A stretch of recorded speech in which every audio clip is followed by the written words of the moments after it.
Hrab agreed to make this presentation. He's best known in his hometown of Bethlehem, Pennsylvania, as the drummer for the Philadelphia Funk Authority. He's also an accomplished guitarist and songwriter, having written and released 8 albums, as well as a full-length live concert film. His funny, clever, and often thought-provoking songs draw on many styles, ranging from Duke Ellington's A-Train to Frank Zappa's Zombie Wolf. George is the sparkling personality behind more than 800 episodes of the Geologic podcast, the title being a merger of George and Logic. And they range in tone from incredibly serious to unbearably silly. His award-winning show features weekly musings and is about science, music, comedy, and life at large. George's commitment to science communication has led him to MC countless conferences and conventions all over the world, including the Reason Rally on the Mall in Washington, D.C. He's been a TEDx speaker and has presented multiple talks about the importance of critical thinking, science appreciation, and popular culture. And with that, I would like to present George Hrab.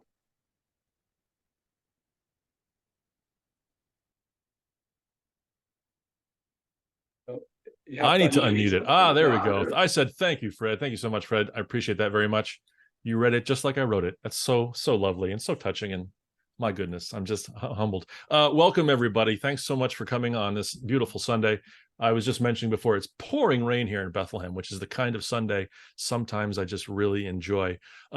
This is going to be a bit of a just distraction for your Sunday.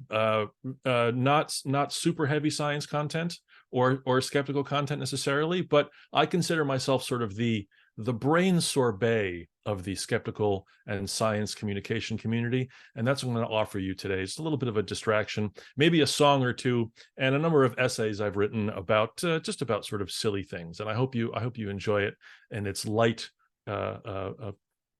feel and light content way. I thought I would start with a song, and I'm thinking this will work via Zoom. If there are any major sound issues, please let me know. I don't know if there's a thumbs down icon you can use, which would be great, but I'm going to do a song. This is something that's called the Misconception Song, and I hope you enjoy this, just to get us started and put us in the mood. You don't know what you think you know. What you think you know is often wrong. You don't know what you think you know, but you could know what is in this song. You don't seal in juices by searing meat. You don't get headaches from too much MSG. There's a 50-day shelf life for each Twinkie, though you probably thought they last an eternity. The historical Buddha was not a fat guy. Sharks can get cancer before they die. And though some textbooks say it's true, the blood in your veins is at no point blue. You don't know what you think you know. What you think you know is often wrong. You don't know what you think you know, but you could know what is in this song. Let them eat cake was never said by Marie Antoinette. Marco Polo did not bring home spaghetti. Just because dogs pant doesn't mean they don't sweat. The pads on their paws get a teeny tiny bit wet. Bats are not blind, they have limited sight. Did you know Napoleon was of average height? The Chevy Nova was a hit and it sell. And Mexico and Venezuela as well. You don't know what you think you know. What you think you know is often wrong. You don't know what you think you know, but you could know what is in this song. Edison did not invent the incandescent light. Ford did not invent the car or build the first assembly line site. And how about James Watt? Did he invent the steam engine? How about not? And though I know that you say that you swear you've seen it, George Washington Carver did not invent the peanut. You don't know what you think you know. What you think you know is often wrong. You don't know what you think you know, but you could know what is in this song. Sugar does not cause hyperactivity. Glass does not flow super slowly. Rust does not cause tetanus. You see, if you want to wake a sleepwalker, hey, feel free. Hair doesn't grow thick after it's shaved off. Cough medicine rarely ever helps the cough. Folks go on and on about the Parthenon, but the golden ratio was never ever drawn. You don't know what you think you know. I said, you don't know what you think you know, but you could know what is in this song. Albert Einstein never failed a single math test. A cop doesn't have to say he's a cop if he's pressed. Milk doesn't cause phlegm to come up out of your chest. Lemmings don't kill themselves. Who'd have guessed? It's okay to crack your knuckles. No damage will be done. You can taste everywhere on your tongue. Let me say one thing. No one can rebuke. A vomitorium's an exit and not a place to puke. Ugh. You don't know what you think you know. What you think you know is often wrong. You don't know what you think you know, but you could know what is in this song. Marconi did not invent the radio. Did Thomas Crapper invent the flush toilet? No, no, no.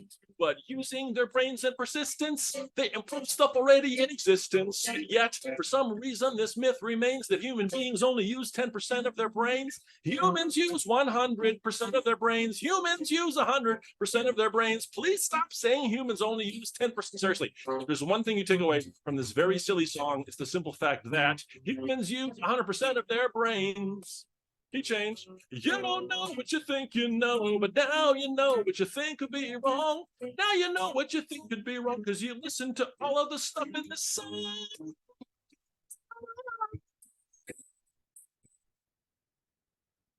And now we're all slightly less wrong.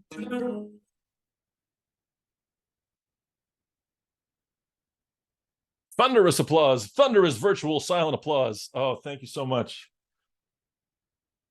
Does that work? I know sometimes it can be funky playing a guitar and having the sound work. So thumbs up on the sound and everything. We're all okay. Your voice came through great. Unfortunately, the guitar not so much. Well, all right. I figured. Sometimes you never know, depending on the thing. All right. I'm going to read something here. This is called Who? I really wonder what Roger Daltrey feels like when he sings, I hope I die before I get old. You know what I'm talking about, right? There's this band that was formed about 654 years ago, way before the Renaissance and the invention of powdered jello, that was and sort of still is called The Who. That particular ensemble was initially made up of 4 chaps in their early 20s, and they all performed a song called My Generation. That tune was the last track on side 1 of the album My Generation. It was called The Who Sings My Generation in America, probably because the executives at Decca weren't sure if American teens had yet developed object permanence. It famously includes the stanza, things they do look awful cold, hope I die before I get old. Now, keep in mind, those words are the 3rd and 4th lines of the song, not the denouement or the bridge or the last thing said for emphasis' sake. No, this happens about 15 seconds into the start of the song. I hope I die before I get old. I mean, sheesh.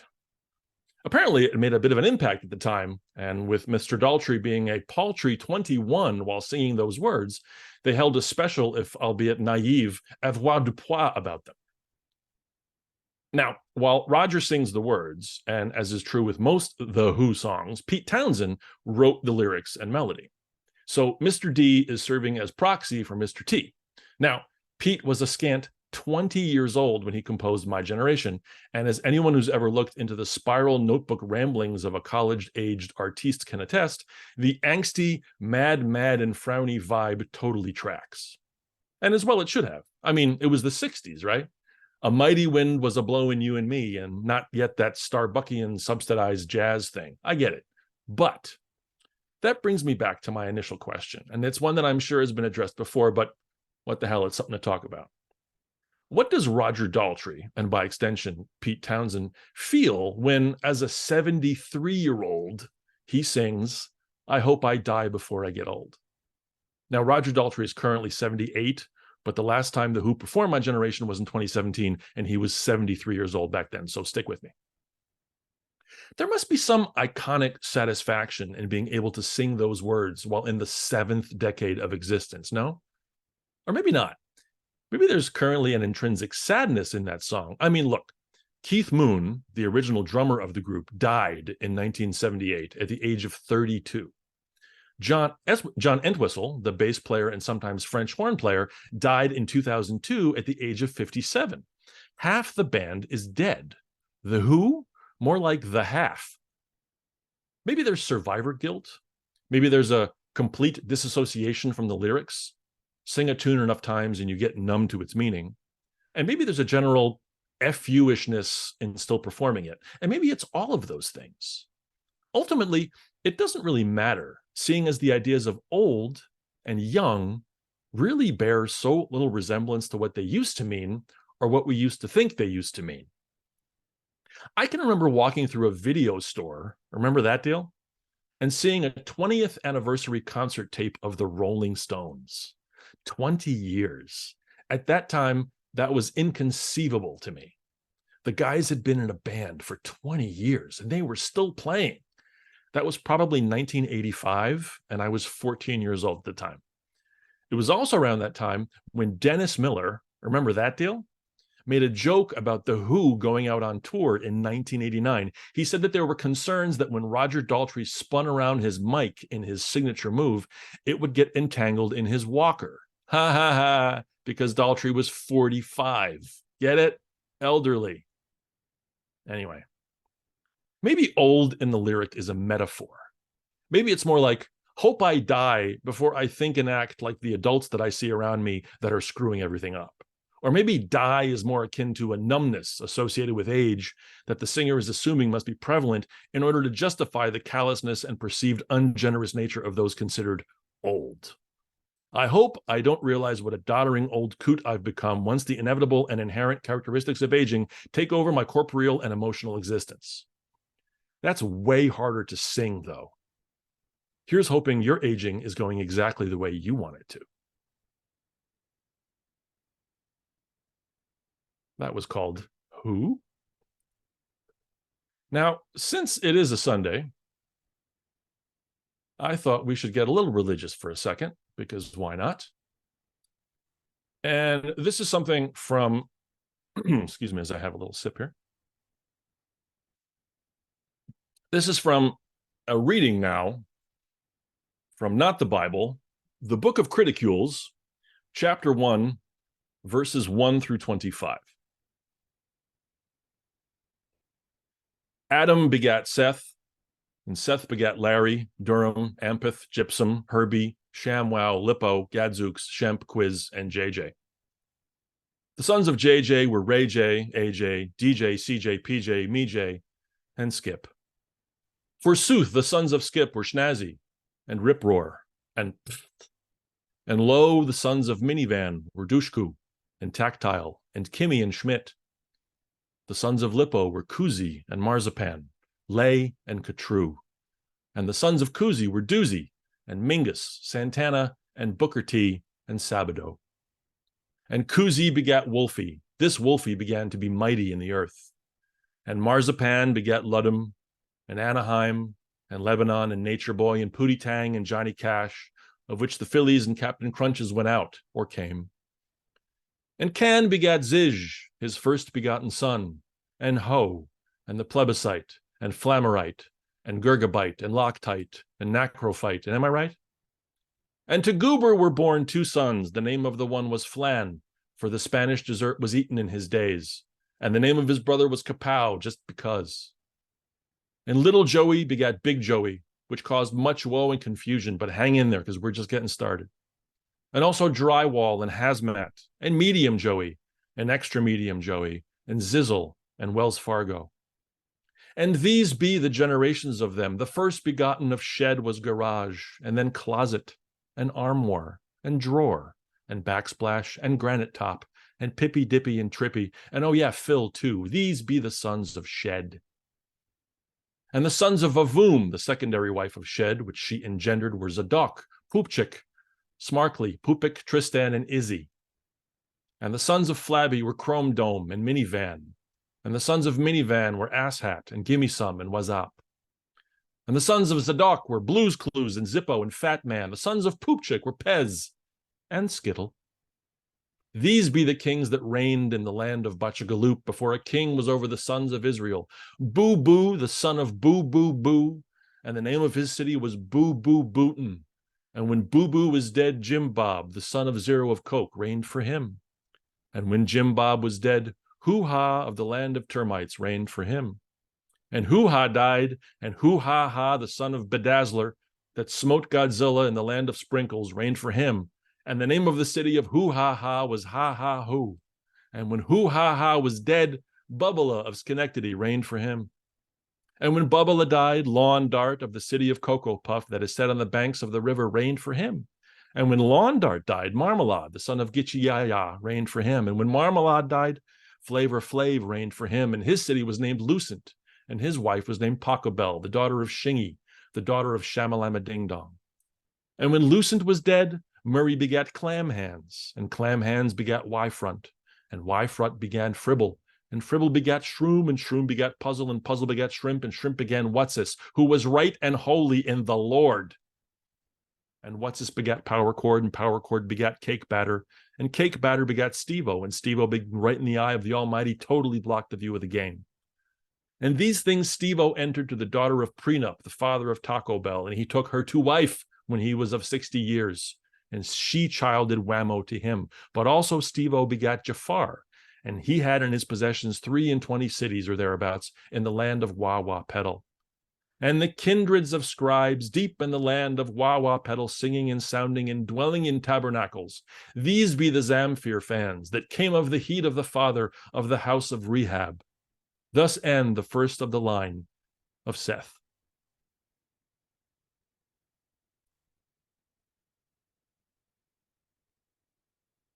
It's not that different from the actual book, which is the craziest part of that.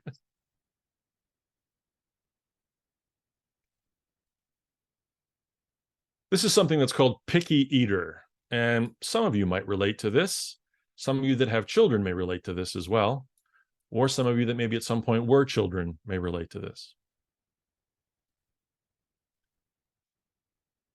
I think I was literally somewhere between 25 and 30 when I realized that savory meant what it meant. I always knew the word, but I thought it just meant delicious.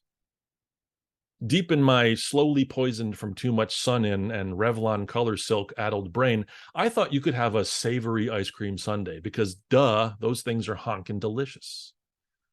Little did I know that savory was an aromatic plant of the mint family used as a culinary herb, and it meant spicy or salty as opposed to sweet. Go figure. There actually was this moment of going, uh-huh, and realizing that the word meant what it actually means. And why not? But yet, an unsavory character is considered to be a rogue or a rapscallion. Why should that be true? Shouldn't an unsavory individual be sweet? Shouldn't Mr. Speedy Delivery be the most unsavory person one could ever hope to have a package delivered from? Alas, no. However, a rapscallion is indeed a hip-hop artist that exclusively samples Booker T and the MG song Green Onions. Which brings me to my main topic, which is this. I am a lugubriously finicky eater. I was a lugubriously finicky eater when I was a child. I know that most kids are, but for as culinarily quasi-adventurous as I am today, I was once the complete opposite as a wee lad. My taste buds, along with various other glands, had either not descended yet or were trapped in a kind of vapor lock caused by some post-umbilical exposure to sauerkraut in kielbasa that subsequently made everything with any more flavor than a Cheerio taste like crushed acetaminophen. I hated everything. I was good with burgers. Hamburgers, no cheese, goddammit, were okay, but most everything else was frighteningly gross. My poor mother had the undesirable and unenviable task of trying to pack a lunch for a boy that didn't like sandwiches. That's right, sandwiches. That's not only the staple of the summer camp brown bag lunch with black markered name on the side, but the paperclip 3-ring binder and manila envelope as well. I still have a bit of a thing with lunch meat, but back then I couldn't even be in the same room with a piece of bologna. Mom somehow figured out that peanut butter and jelly was okay, and that became what I ate for lunch every time. Maybe because there was a desserty quality to PB&J, or maybe because that sandwich didn't involve the dreaded miniature cold meat bath mats, I was somehow okay with eating them. Even though Mom's dad literally worked for Wonder Bread back in Chicago, we for some reason only bought whole wheat bread. And this is the late 70s whole wheat bread. None of that eventual 7-grain artisanal horseshit. The 70s whole wheat was a brown, flavorless loaf, barely one step above floor insulation, but for some reason thought of as healthy. So just try to imagine Pathmark brand knockoff jelly and crunchy Jif peanut butter between two pieces of Satan toast. Delicious. But hey, the kid ate it. And it was all way better than the dreaded ham and cheese. I have a distinct memory of going out to dinner with my family to a Chinese restaurant on Route 10 in Livingston, New Jersey, and having no idea what to order off of a menu that to me looked like an exotic nightmare buffet. I somehow managed to find what looked like the word hamburger on the back pages of this food-based emakimono and ordered that, hoping for the best. As dish after dish of what I'm sure was delicious lo mein and my fun and chicken and broccoli was brought out, I patiently waited for my gaijin burger. After everyone else had finished their meals, it finally arrived, along with some disdained looks and no fanfare. To this day, I'm still convinced that some poor schlub from the back of the kitchen had to run down the street to the local Charlie Brown steakhouse and order the damn thing to go. Eventually, as I hit my preteens and teens, things loosened up for me flavor-wise. I started enjoying a few dishes more than my customary burger. In a very strange manner, however, the Burger King Whopper and the availability to have it your way, or my way, was a gateway to an expanded palate. At first, on the lucky occasions when I'd go to a Burger King, I would order it Whopper plain, which was just the bun and the burger. Then over time, through paternal and fraternal encouragement, I started adding one garnishal element after another. First came the ketchup, then the lettuce, nice. Then the challenging tomato appeared after a few years, as did the pickles and onions, followed by the dreaded mayo. I think I felt more proud the day I ordered my first non-customized Whopper than on the day I graduated from high school. Go figure. All that being said, I've subsequently eaten all kinds of food from all kinds of cultures, covering all kinds of tastes, and yet there are still some things that I have a tough time with. I have eaten and quite enjoyed a raw sea urchin, but put salami and cheese between two pieces of bread in front of me, and I will eagerly reveal Jay Novella's bank account number to you just to make it go away. I have enjoyed a delicious cow tongue and offal stew in Budapest, but if you try and spread cold butter on a roll, I will only use it as a doorstop. Melted butter is wonderful. Cold butter is a Hieronymus Bosch enema. I've had alligator, haggis, rattlesnake, and grasshoppers, but if you make me bite into a tuna salad sandwich, I'm going to burn your house down. For real. Fair warning. Oh, and mustard. Jesus, mustard. I shouldn't tell you this, but for some reason, I eventually and inexplicably became radicalized because of watching too many Montel Williams videos. And you hear that I've planted a bomb somewhere in order to promote the one true church of Money Mutual, but I'm actually in custody and the authorities can't extract the location of my improvised explosive device. Just tell the FBI to open up a jar of French's. I'll tell them whatever they want to know, just in case. Here's to hoping all your bread is frickin' 8 grain and swimming in melty, melty goodness. Any picky eaters out there? Anyone with children with picky eaters? Yeah. Again, since we're on a Sunday, I thought this would be appropriate. This is called Too Many Crosses.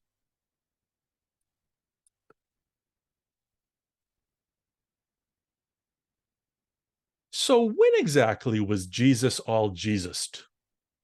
I mean, seriously. You think that Jesse Christo was nailed up in 33 CE, but much like the way the more historically significant Kirk versus Picard disputation, there's some debate. Apparently, there's a stretch of time spanning between 30 CE and 33 CE where old Whistly Palms may have brought the proverbial farm. No one is quite sure.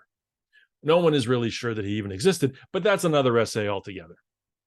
Regardless of when it happened, at that time, crucifixion was the most horrifying, painful, and disgraceful form of capital punishment available in the ancient world. Though this was way before the New York Public Library held its Lou Reed retrospective, so real torture was yet to come. Crucifixion involved binding the victim's hands and feet and nailing them to a structure of wood. You know, the good old days.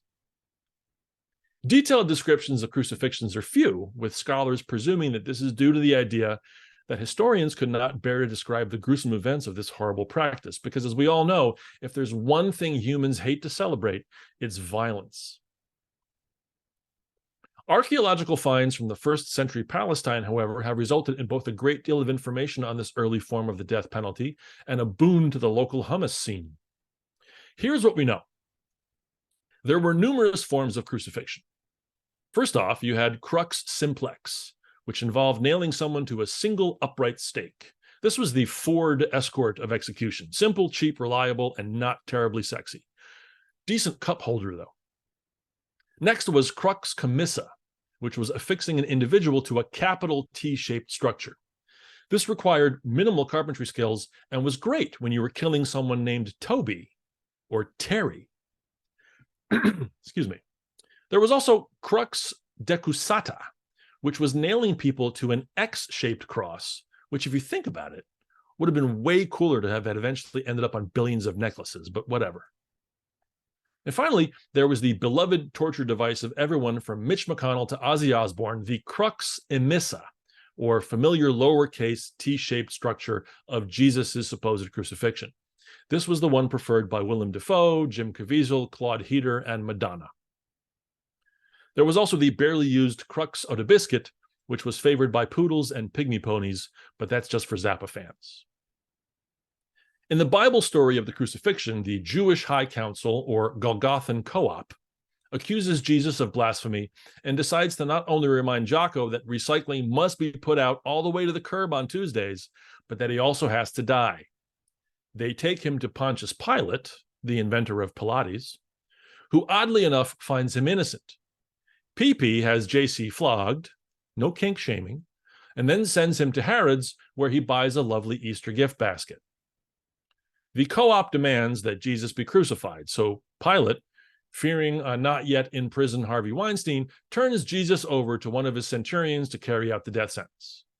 Jesus eventually hangs on the cross for about 6 hours with only one small break for a little nosh. Nothing significant, just a few bikes is all. At one point from the cross, Jesus, like the good Jewish boy he is, calls his mother, and she asks if he's eaten anything today. Jesus just rolls his eyes, forgetting she can totally see him, and she says, "What's with that look? A mother can't ask a few questions?"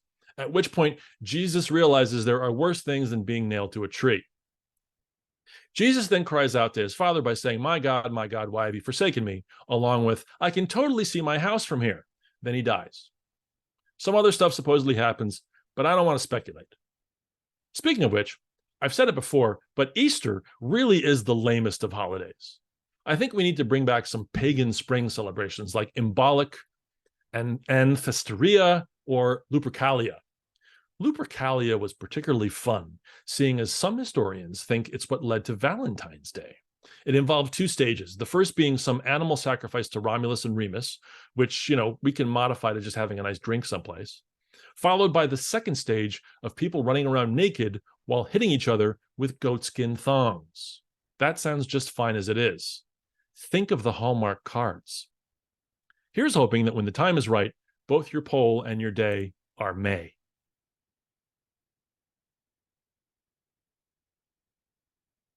That was types of crosses.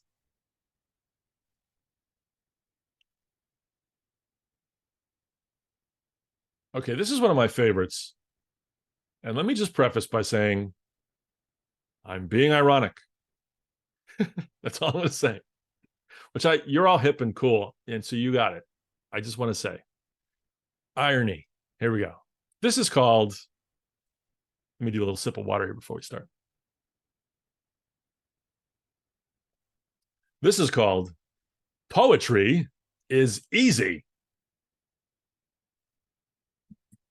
Poetry is easy. If there's one thing I've learned over the years, it's that a parking space won't magically appear on the first floor of the parking garage if you take an extra loop around the entire structure. Either that space is there when you pass it the first time, or it ain't. Gospel. If there's 2 things I've learned over the years, it's the crap about the parking and that poetry is easy, like super easy. Really, here, I'll teach you. Did you know some poetry doesn't even have to rhyme? I know, crazy, right? And yet, many poet scholars or scholets totally think that those poems are legit. But wait, I'm jumping ahead of myself. Let's first talk about the kinds of poetry that exist, at least in the English language, because that's the only language that really counts, on the internet anyway. So there are essentially 4 types of poetry: guanine, adenine, thymine, and no, wait, sorry, that's the wrong. I had the wrong tab open on my computer. There are 4 types of poetry: rhyming, non-rhyming, confusing old kind, and limerick. The other 4 things I said are the names of Kanye West's nieces and nephews. Whoops. Anyway, let me break down these 4 types of poetry with some kick-ass examples. Number 1, rhyming. In rhyming poetry, the word at the end of a line has to rhyme with another word that usually is at the end of a line too. Sometimes the words aren't at the end of consecutive lines, and sometimes the words that rhyme are in the middle of the sentence, or maybe they're crammed in between some other words that definitely don't rhyme with it. The rhyming words, however, are always at least in the room somewhere, secretly judging those other words that insist on not rhyming with each other. There are different types of rhyming sequences, usually indicated by the letters A, B, C, etc. Oddly enough, those letters don't rhyme with each other, but that's okay. Take, for example, this simple poem. See that girl, watch that scene, dig in the dancing queen, now I hurl. If girl and hurl are considered to be the A rhyme, and scene and queen are the B rhyme, the rhythmic sequence of that particular poem would be A, B, B, A. See how easy it is? Even a Scandinavian wearing a space sequin dance onesie with flared pants can do it. Types of rhyming poetry include Hallmark cards, Burger King commercials, hip-hop, old churchy stuff, wedding vows non-denominational, Dan Brown plot clues, gravestones, Don King interviews, children's cooking instructions, jury tampering, etc. Number 2, not rhyming. This is the really easy part. Not rhyming poetry allows you to do and say whatever the heck you want. With this second type of poetry, it's pretty much like the US Constitution. Anything goes, as opposed to that Cole Porter song, I Happen to Like New York. A little less than about 100 years ago, poets got sick of the constraints of making shit rhyme, so they just started finishing the lines of their poem with whatever was easiest. There's no rhyming sequence to these types of poems because duh. Take, for example, this poem. I ate pears the other day. They were delicious. Oh crap, the cable bill is due. Sometimes poets who write non-rhyming poetry will supposedly use language in ways that allow the meaning of words to be more fluid and less literal, or they'll just like the way that certain words sound so they can use them as tiny pieces of sonic sculpture. This laziness is sometimes called being creative and original, but it usually leads to starvation and reliance on girlfriends. Here's a quick example of some non-literal and fluid poetry. Caustic morals lead to Cumberbatch acting. Meticulous zucchini knows the apoplectic pan of destiny. But wait, is it a tizzy of dystopian misanthropy? Yeah, sure, why not? See how easy that is? That took like 30 seconds. Frost metal, please. Types of non-rhyming poetry include beat poems, shopping lists, haiku, concession speeches, excuses of 4-year-olds caught drawing on the cat with magic marker, overpass graffiti, Yoda advice, Wells Fargo banking spiel while on hold, States of the Union, Oscar acceptance, jury tampering, etc. 3. Confusing old kind. This type of poetry sort of rhymes, but it often uses words that are stupid old and that were once pronounced differently by people wearing cod pieces and farthingales or some crap like that. One super popular thing that occurs in a lot of confusing old kind of poetry is something called iambic pentameter. Iambic pentameter is essentially a way to make it really difficult to write the line of the poem that, if done successfully, no one will notice anyway. It's a thing where each line has 10 syllables and you stress all the even-numbered syllables, and you make sure that it ends with a really cracking good final syllable because Queen Victoria. For example, da-dun, da-dun, da-dun, da-dun, da-dun. These lines don't have to rhyme with each other, but sometimes do, especially at the end, because who doesn't like a big finish? Here, let me try one. To write a poem takes a strength of will. Some make attempts and fail with every try, but these poor souls, alas, continue still. I pray that Shakespeare reference didn't slip by. These are much tougher to write than the bullshit about eating pears, but oddly enough, they're way less likely to make an impression on anyone. Go figure. Types of confusing old poetry include sonnets, ballads, elegy, epitaph, pastoral, quatrain, inane, nitrain, odes, narratives, cough syrup instructions, heroin-based fever dreams, jury tampering, etc. 4. Limerick. Limericks are the most fun kinds of poems because the most famous limerick ever involves a description of someone's genitalia. That means that even if you're not reciting that particular limerick, everyone is still thinking about it, which is kind of awesome. I mean, what other type of art form instantly makes everyone think of a huge schlong somewhere up in the northeastern part of the USA? I mean, apart from Carpathian hand looming, of course. Limericks were first made popular in the Irish city of Cork. Limericks definitely rhyme, and they have a rhyming scheme of AABBA, with the BB sections having half the rhythmic density of the AA sections, and the punchline being delivered with the final A. This is essential. If you're going to attempt to write a limerick, don't give away the punchline with the first A. For example, by setting up camp in your prick, evolution's quite a trick. It can develop fish that'll do what they wish, and to its guns it'll stick. Is not nearly as hilarious and singable as evolution's quite a trick, and to its guns it will stick. It can develop a fish that'll do what they wish, like set up camp in your prick. If you can get Carl Castle or Bill Curtis to read your limerick, all the better. Limericks are great for all occasions, but are best when there are young children in the room. Types of limericks include, well, limericks. I hope with this easy primer, you'll now all be able to start writing your own pieces and will no longer feel intimidated by poetry, poets, free verse, or that one sales clerk at the Jiffy Lube. Keep in mind there's a huge difference between verses and verses, and be sure to write in and start writing poetry. Always remember, the universe is ultimately meaningless. In the timeless words of Wolfgang Amadeus Mozart, write to me and don't be so lazy, otherwise I shall have to give you a thrashing. What fun, I'll break your head. Actual Mozart letter. Indeed. Well said, Wolfie.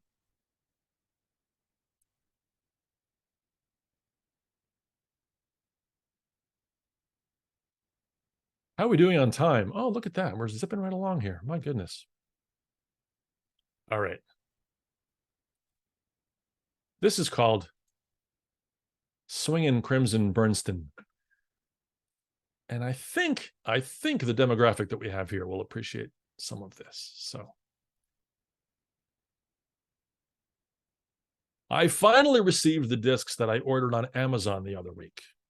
They arrived in their way too compensatorily cushioned packaging on Thursday. What discs, pray tell? Compact discs, my friend. Compact. That's right. That's how I roll. Anyway, and looking at the CDs that I received, I realized that this particular order was a pretty decent snapshot of my musical taste. If a murder had been committed in my condo that morning and the CSI Bethlehem team only had to go on what they found in my mailbox, I think they would have gotten a decent idea of what kind of victim they were dealing with. Yep, music nerd. Although, why are you digging around in my mailbox? There's been a murder. Make with the fingerprinty, dusty stuff and comically oversized magnifying glasses.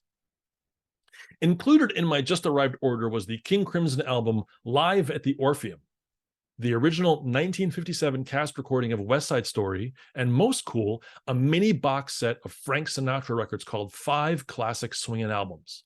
I'll get to those in a second.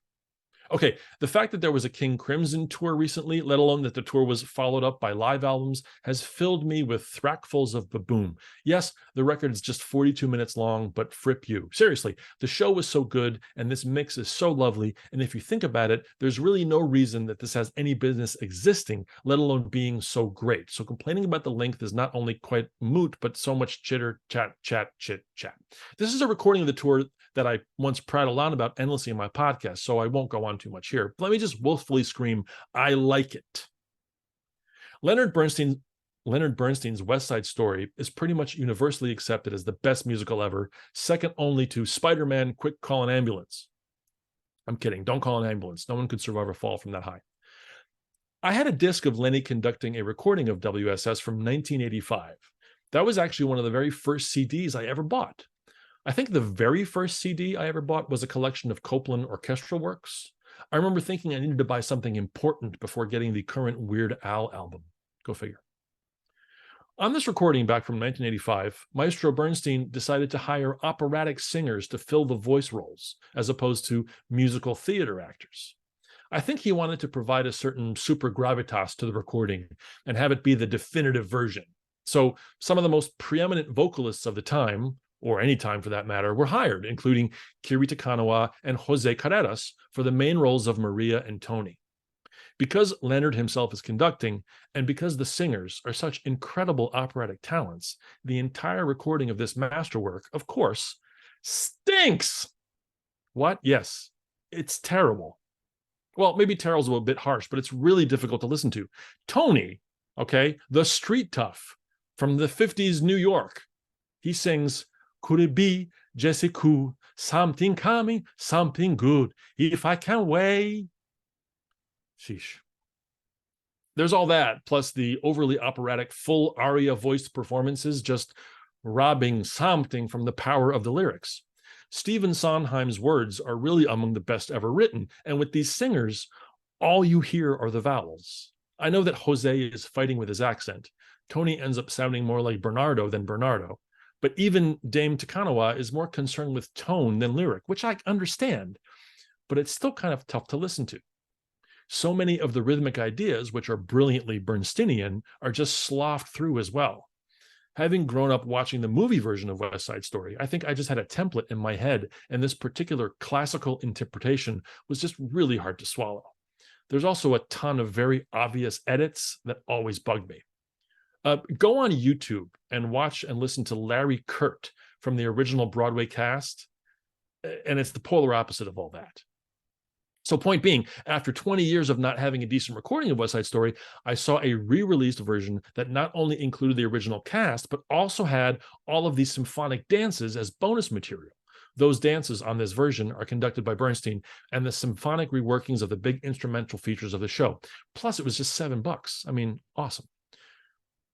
Finally, when I was in high school, my band director, Barry Santani, had a number of life-altering influences on me. First off, not only was he my band director, but he was also a percussionist, playing on Broadway with the likes of the New Jersey Pops and also the St. Luke's Orchestra.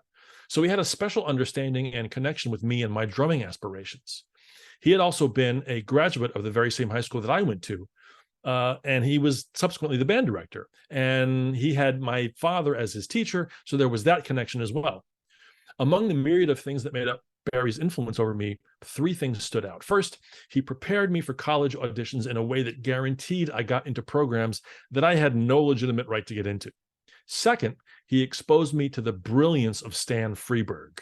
Enough said. Third, he taught me which bits of Frank Sinatra's oeuvre were worth spending time on and which weren't.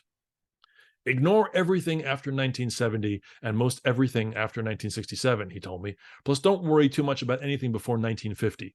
Tommy Dorsey's cool and all, but Frank became Frank around 1955. Stick with the Capitol record years, and anything Billy May arranges is it. Barry might as well have written this down on tablets he got from Mount Sinai. I subsequently searched up every recording I could from the sacred Sinatrian decade of 1955 to 1965. This being before I owned a CD player, I had to rely on the Capitol cassette collection version of Songs for Swingin' Lovers and Come Swing With Me. I soon memorized all those recordings and stored them in my cranial database right next to the drum part for YYZ by Rush. And boy howdy, was Barry spot on. You listen to American Beauty Rose from 1961 and you want to put on a trilby hat, strap a rocket to your back, and go bungee jumping headfirst into a pool full of Ava Gardner.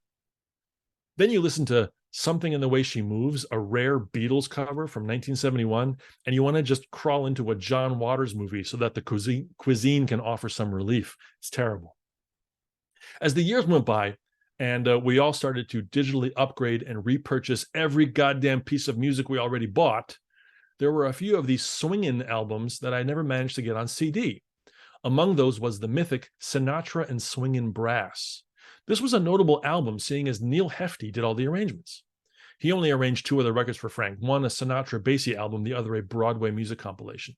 I've always loved Neil Hefti, with his arrangements always being very clever and efficient. Plus, he wrote the theme to the 60s Batman TV show. So there's that. During my search for the original cast recording of West Side Story, I saw a little box set that had 5 Sinatra albums, including the Swingin' Brass record, Score. Included were Swing Along With Me, Come Swing With Me, ! Swing in Session, 3! A Swingin' Affair, ! Sinatra and Swingin' Brass. Sensing a theme? I love how they always leave the G off of swinging because doobie doobie skadoobop. The exclamation points are perfect too, and I hate exclamation points. Here, not so much. Scooby. What was even crazier was that this 5-disc set was less than $20, and I already had 2 of them on CD, so not too bad. I love these records. Each album has 12 to 15 songs on them, and they're something like 32 minutes long. Don't like one of the tunes? Just wait a minute. I'm excited now to go have a nice long drive so I can listen to everything from One More Red Nightmare by King Crimson to Maria to My Blue Heaven. Swingin', Crimson, Bernstein. Here's to hoping all the music you have purchased has only been purchased once before.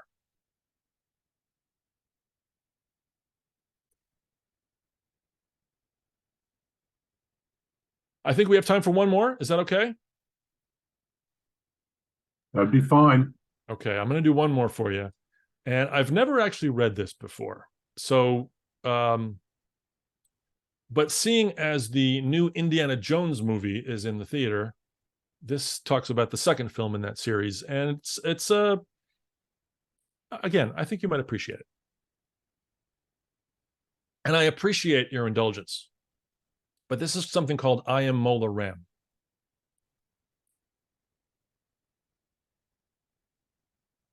So, Indiana Jones and the Temple of Doom is the best, no contest, hands down, pay up if you're betting, movie prequel of all time.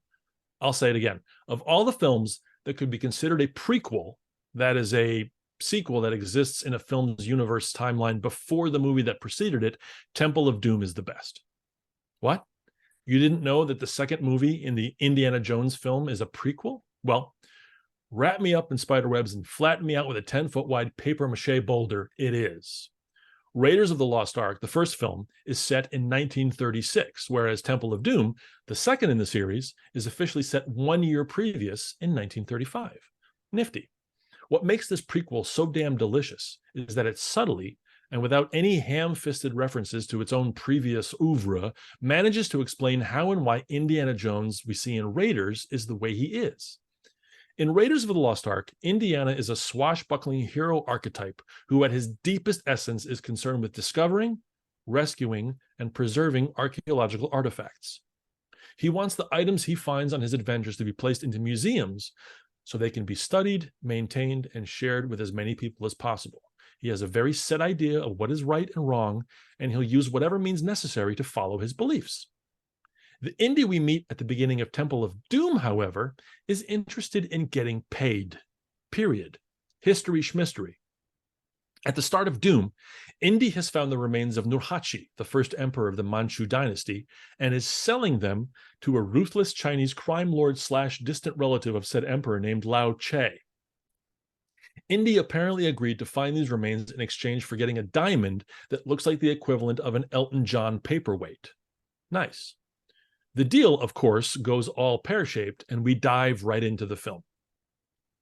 Through the plot and various machinations of the movie, we slowly learn how Indy's motivations and central purpose eventually changes when he, 35-year-old spoiler, by the way, ends up rescuing all the kidnapped Indian children being used as active slave labor in a mine under the discomforting battlements of Pankot Palace. There's a wonderful camera zoom in on Indy's face as he delivers the line, "We're getting out of here. All of us." And in that instant, the treasure-seeking, self-interested archaeological mofo metamorphoses into a beneficial rescuer of the unfortunate and downtrodden, all while realizing there can be more to his adventures and existence than just making significant profits. The true hero is born, and the character that we meet in the first sequences of Raiders of the Lost Ark fully materializes. That's what you want in a prequel. Now, for some reason, the Paramount Network, which used to be called Spike TV, was showing all of the Indiana Jones movies a few Sundays ago, and I was easily sucked into watching the Temple of Doom. This eyeball siphoning was mostly due to the fact that since Steve Harvey was once again doing his uncomfortable equivalent of some YouTube comments posted under the scene from Nutty Professor 2 of the Clumps being translated into English, into Japanese, then back into English again while hosting the Miss Universe pageant, there was no new Simpsons or Bob's Burgers episodes to watch. There was also nothing else remotely as interesting on any of the other 37,000 channels that I have, which are all totally well worth the $200 a month I spend, by the way. Totally. So, Indiana's 1935 based prequel was what was up for viewing. I pretty much started right from the opening credits and decided this was how my night was going to roll out for the next few hours. Now, I realize there are some seriously semi-racist and awkward prejudiced sequences throughout this film, especially when it comes to observing some of the crazy rituals of the simple brown people in the film. The incredibly disquieting and uncomfortable palace dinner sequence, where strange exotic foods like snake surprise, eyeball soup, and chilled monkey brains, all dishes that exist in no culinary culture, let alone Indian, are trotted out to show how backwards, outlandish, and orchidaciously gross this foreign culture is with 30 plus years of hindsight tough to watch and even tougher to excuse. Regardless, with minimal yet measured wincing, I re-enjoyed greatly all the set pieces and character interplay of this film, a film that over the years I've probably seen close to a dozen times. When we got to the sequence where Indiana is forced to drink the blood of Kali and is now a bad guy, I was quite eager and ready for the nonstop adventure of the subsequent final third of the film, meaning the volcano sacrifice, the big thuggy fight on the conveyor belt, short rounds climbing and general assistance, Indy's swinging escape from the antechamber, the minecart chase, the flooding, all followed by the final bridge crossing, bifurcation, along with the faux ladder vertical battle sequence. It was while Willie Scott, our female protagonist, as played by Kate Capshaw, was being restrained by the temporarily evil Indiana as he fastens her into the lava-dipping cage, however, that I noticed my eyes starting to mist over.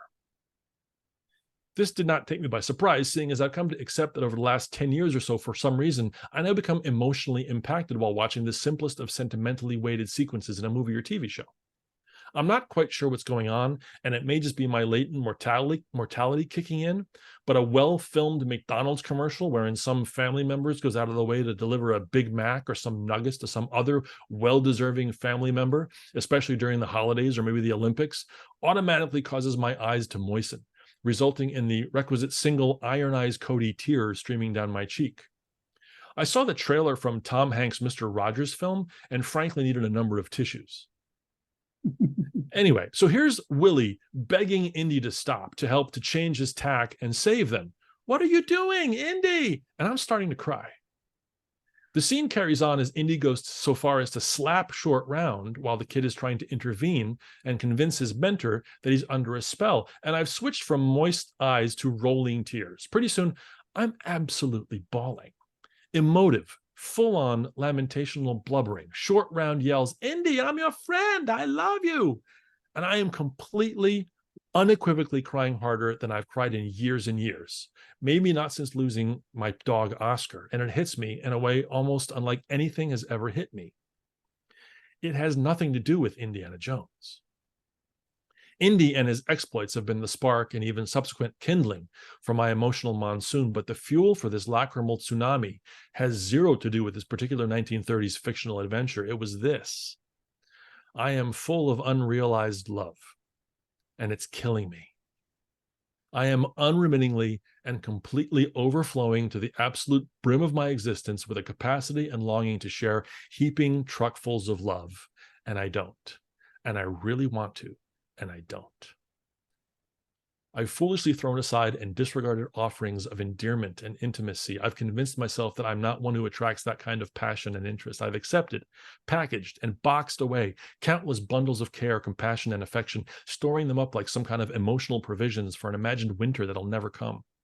Whether having 6 hours of unspeakably stupefying joy or a decade of relentless support in solitude, I've always managed to make it about me and the unending need to be placated, reassured, coddled, reassured again, encouraged, told I'm valued, reassured yet again, and then somehow have it all not be enough, while I wonder about what may be next and whether or not the internal, eternally brawling voices of both exemplary praise and contemptuous ridicule inside my head will ever be able to reach some kind of transactional compromise.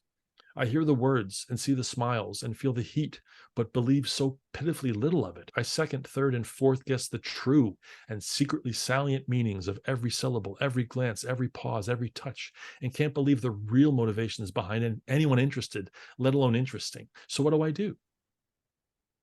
I write music that I hope will impress. I suffer through unremittingly difficult workouts so that I can physically fool myself into thinking that I look marginally better than I know I do. I surround myself in a home with self-created fixtures designed to inspire and rouse reactions from those exposed to them. I adorn what I desperately hope is stylish clothing in an attempt to foment a reputation of poise and panache. I train myself to cook with a precision and passion that can impress the most casual of culinary partakers. I quickly offer a voice or impression or anecdote so as to come across as astute while simultaneously lobbing effortless dollops of clever wit.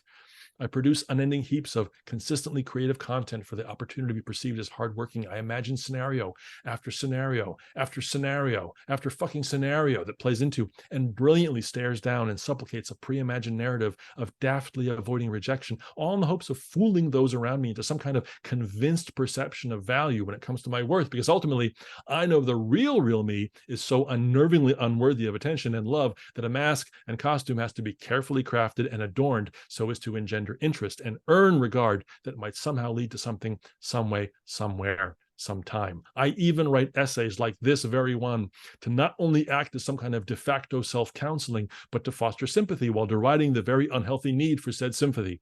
Rest assured, I'm fully aware of the contemptible and inexcusable duality of that. So, I've ended up digging deeper and deeper into my past, exhausting any possibilities of finding anyone interested who may be temporarily blinded by years of preconception, which I recklessly imagine affords me the opportunity to fool them into caring, and it's exhausting, and it's all I knew how to do, and I can't stop. And yet, there are times when I feel such unmitigated exultation at the possibilities of existence. These diminutive and fleeting glimpses are occasionally offered up, showing for the briefest of seconds what the universe is truly capable of, and they destroy me.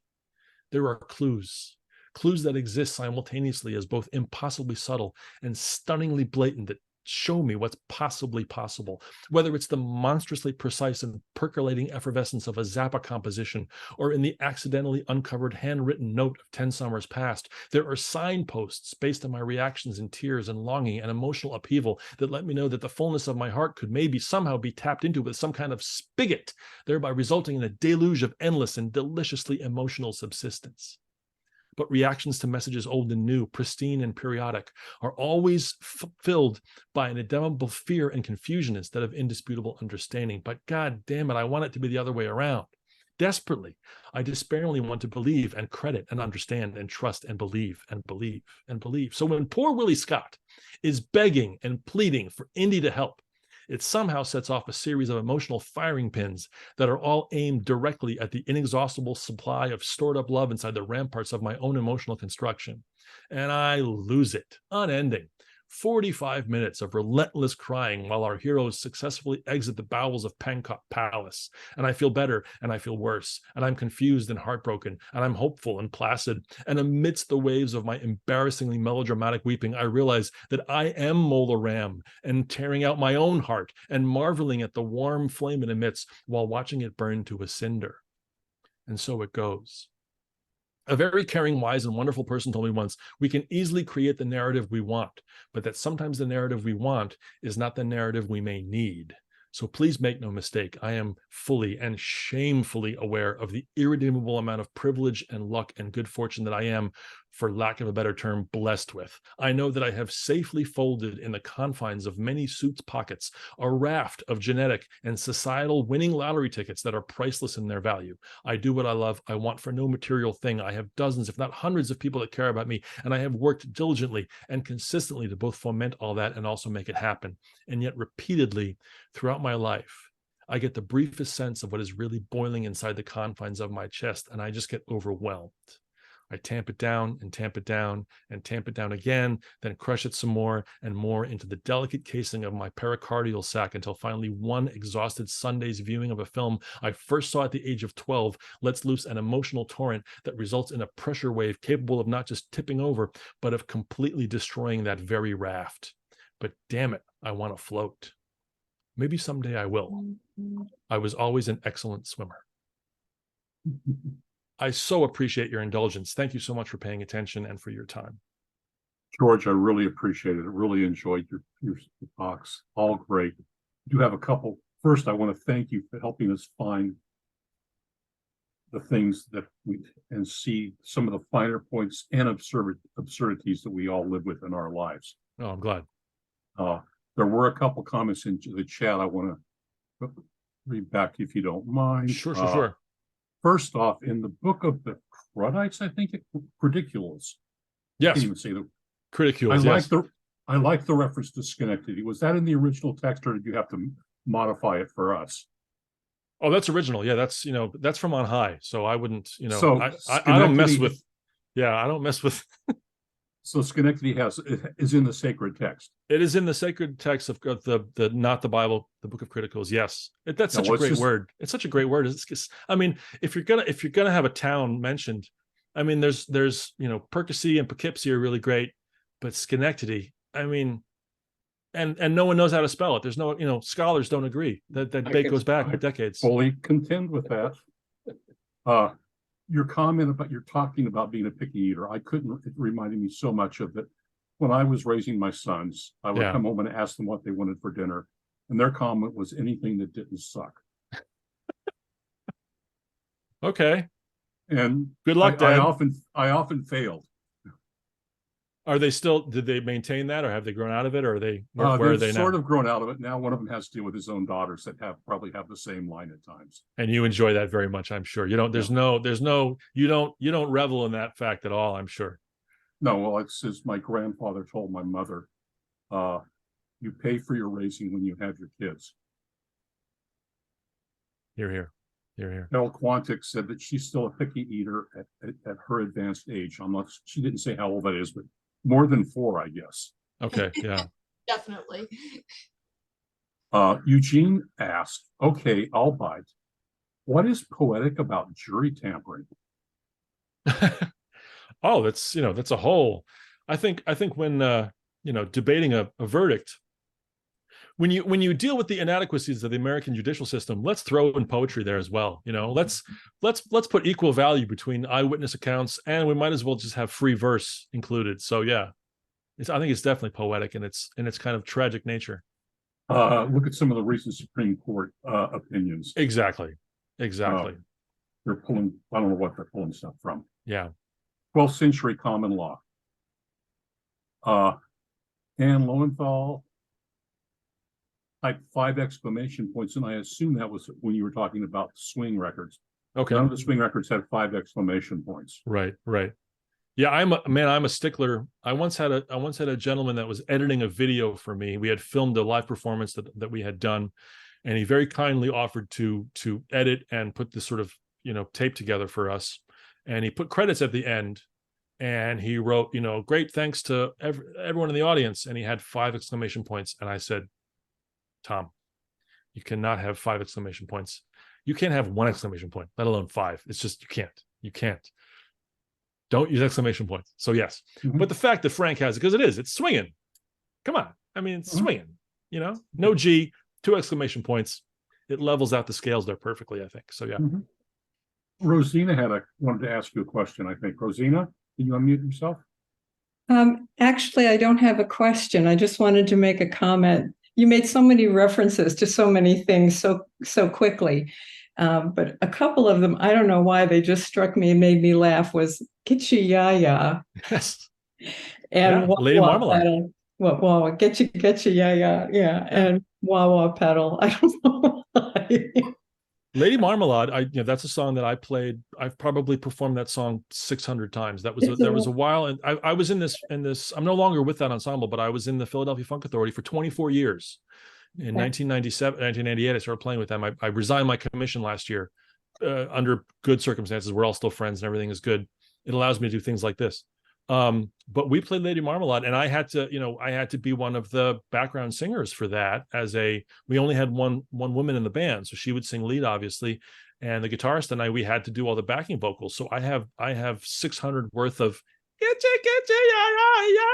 doing all the background stuff, and it makes no sense, and it's fantastic, and it's such a great word and great song. Yeah. Thank you. George, I don't see any other comments. I don't see any raised hands. Anybody else have anything or questions or comments for George? Again, I appreciate everyone. I know this is kind of a different